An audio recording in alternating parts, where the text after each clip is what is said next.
ஒருமுறை மலைகளால் சூழப்பட்ட ஒரு சிறிய கிராமத்தில் மார்கோ என்ற 24 வயது இளைஞன் வாழ்ந்து வந்தான். அவனுடைய மனம் எப்போதும் அமைதியில்லாமல் இருந்தது. ஒரு எண்ணம் போனால் இன்னொரு எண்ணம். கடந்த காலத்தை நினைத்து வருத்தம், எதிர்காலத்தை நினைத்து பயம்.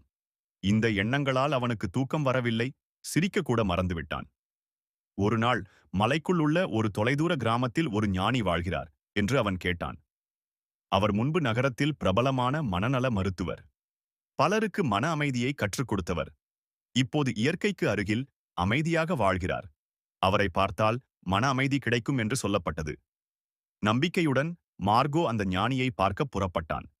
பல நாட்கள் பயணம் செய்து இறுதியாக அந்த கிராமத்தை அடைந்தான்.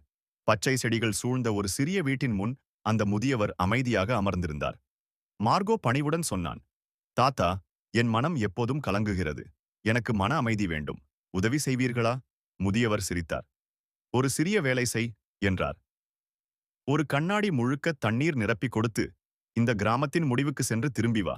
ஒரு சொட்டு கூட சிந்தக்கூடாது என்றார். மார்கோ மெதுவாக நடக்க ஆரம்பித்தான். சாலை பரபரப்பாக இருந்தது. மக்கள், கடைகள், நாய்களின் சத்தம். ஆனால் அவன் எதையும் கவனிக்கவில்லை. அவன் பார்வை முழுவதும் அந்த கண்ணாடியில்தான். திரும்பி வந்து, தாத்தா, ஒரு சொட்டு கூட சிந்தவில்லை என்றான். முதியவர் கேட்டார், வழியில் குழந்தைகள் விளையாடினார்களா? நாய்கள் குரைத்ததா? மார்கோ ஆச்சரியப்பட்டு, எதையும் கவனிக்கவே இல்லை என்றான். அப்போது முதியவர் சொன்னார், அதுதான் ரகசியம். நீ இந்நேரத்தில் மட்டும் இருந்தாய். அப்போது கடந்த காலமும் இல்லை, எதிர்காலமும் இல்லை. மனம் அமைதியாக இருந்தது. அந்த நேரம் மார்கோ உணர்ந்தான். அமைதி வெளியில் இல்லை. இந்நேரத்தில் வாழும்போது அது நம்முள்தானே வருகிறது. மாறிய மனதுடன் அவன் வீடு திரும்பினான். இனி அவன் மனம் அமைதியானது.